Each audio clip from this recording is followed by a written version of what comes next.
Good morning, second graders. Today you are going to complete workbook page 331 to 332, IXL A12, hundreds charts, and extra math. I will walk you through a couple of problems on your workbook pages. So the first part, it says expanded form. So here we have 382. We have to ask ourselves, how many hundreds? 3. So we're going to write 300. How many tens? 8. So we have 80.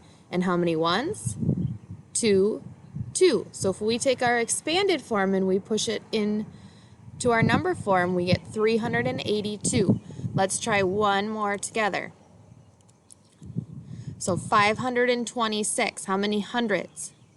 5. Do I just write 5? Does that show hundreds? Nope, I have to write out 500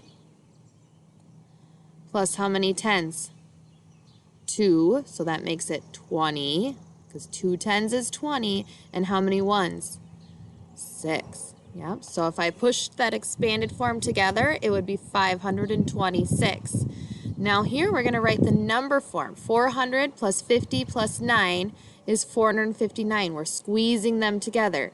So 100 plus 70 plus 5, if I squeeze that expanded form together, I would get 175. Okay, then it says write the number that makes the equation true. 5 plus 900 plus 40. So here they took all of our expanded form, but it's out of order. So if I have 900 plus 40, I have 940 plus 5 more, I get 945.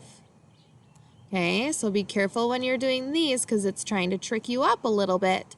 Let's do one more in here. If I have 200 plus 7, I have 0 tens. So then if I have 2 hundreds, how many tens do I have?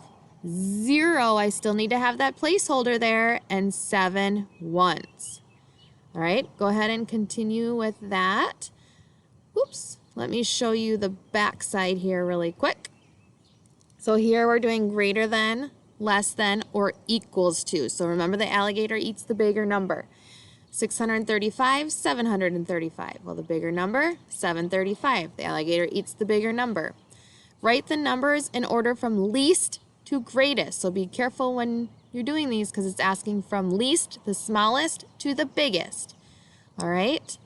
When you are finished with that, you are going to pop back on and go to A12 hundreds chart. And make sure you log in. It says select the number that is 10 less than 42. So if I have 10 less than 42, what do I have? 32. Oops. Let me try that again. Select the number that is 1 less than 34. So what's 1 less than 34? 33. Select the number that is 10 less than 96. If I have 96 and I take 10 away, if I'm looking at the hundreds chart, I just know, whoop. And then when you are finished with that, go ahead and do extra math. All right, have a great day.